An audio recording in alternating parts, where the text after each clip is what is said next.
9 مئی کو ریاستی دہشت گردی کے ذریعے عمران خان کو گرفتار کیا گیا، گرفتار نہیں بلکہ کڈنیپ کیا گیا، عملے کو تشدد کا نشانہ بنایا، CCTV فوٹیجز لے گئے، وکیلوں کو تشدد کا نشانہ بنایا، شیشے توڑے گئے، وہ سب کچھ غلط تھا، لیکن آپ نے کہا نہیں، وارنٹ کی ایگزیکیوشن قانون کے مطابق ہوئی ہے اور وہ درست ہوئی ہے،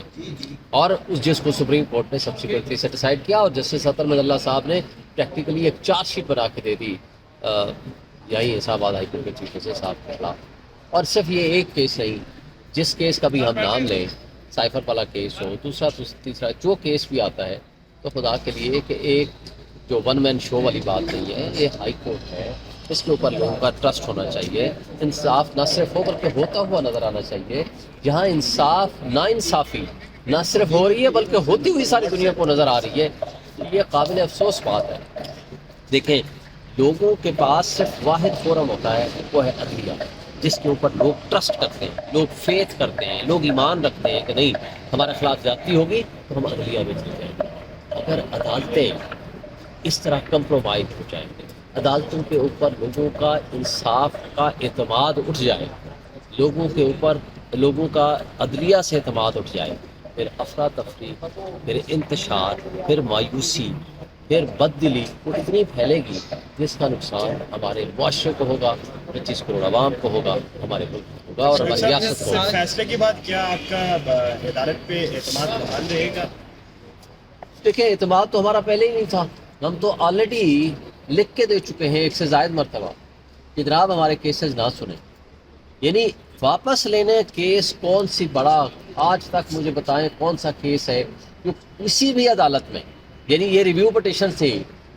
فیض آباد دھرنا کیس میں، چیف جسٹس صاحب نے یہ بھی فرمایا بتا دیں کہ کس کے کہنے پہ یہ ریویو پٹیشن فائل ہوئی تھی، لیکن اس کے باوجود سب کو الاؤ کیا نا کہ ٹھیک ہے، کوئی ودرا کرنا چاہتا ہے تو ودرا کر لے، لیکن یہاں ایک انکنڈیشنل ودرال آف اے کیس کا کوئی کانسیپٹ ہے کہ وہ اس کو انکار کر دیا جائے۔ اچھا سر، یہ بھی ہوتا ہے، یہ بھی ایک ہوتا ہے۔ ایک اور فیصلہ آئے گا آج توہین الیکشن کمیشن اور توہین الیکشن کمیشن کیس میں عمران خان اور فواد چودھری کا اڈیالہ جیل میں ٹرائل ہوگا یا نہیں، تو کیا توقعات ہیں، آپ اس کیس کو فالو کر رہے ہیں؟ دیکھیں، پہلے دن میں اسی کیس کو میں بھی پیش ہو رہا ہوں، پہلے دن جب آیا انہوں نے کہا جی ہم پروٹیکشن آرڈر جاری کرتے ہیں، میں نے کہا کر دو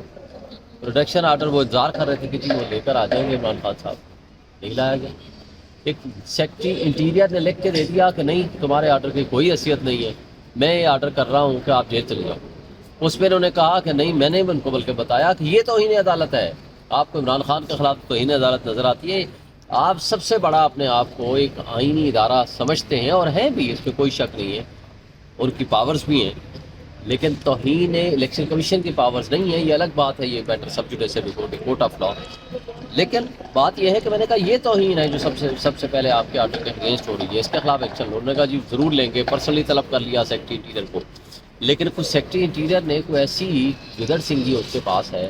کوئی اس طرح کا انہوں نے کوئی ان کو کوئی ریزن دیے ہیں، اور کوئی لکھ کے بھی دیا ہے، کوئی لا منسٹری نے بھی اور انہوں نے بھی، وہ جو کہ پچھلی 3 تاریخوں سے ہمیں کہا جا رہا ہے کہ آپ کے ساتھ شیئر کریں گے اور اس کے بعد ہم کوئی آرڈر پاس کریں گے۔ ابھی تک نہ شیئر کیا ہے نہ ہی آرگومنٹ سنے ہیں، کیونکہ ہمارے ساتھ وہ رپورٹس شیئر کریں گے تو آرگومنٹ سنیں گے، اور آرگومنٹ سنیں گے تو پھر ہوگا، اور پھر ان کا جو لہجہ تھا پچھلی تاریخ پہ، ہم ہی نہ جیل چلے جائیں۔ تو بھائی آپ ایک ایشو کے اوپر کہیں تو ٹک جائیں نا، الیکشن کمیشن بھی، لیکن بدقسمتی سے الیکشن کمیشن ہو، مقتدر طبقے اور حلقے ہوں، سول بیوروکریسی ہو، ملٹری بیوروکریسی ہو، یہ نگران سیٹ اپس ہوں،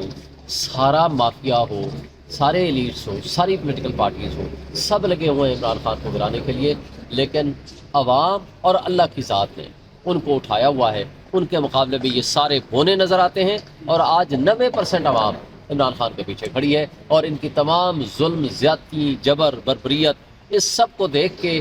وہ ان کے خلاف اور اس نظام کے خلاف، اس مافیا کے خلاف مزید نفرت پیدا کر رہے ہیں، اور انشاءاللہ تعالی 8 فروری کو اس کا رزلٹ ملے گا۔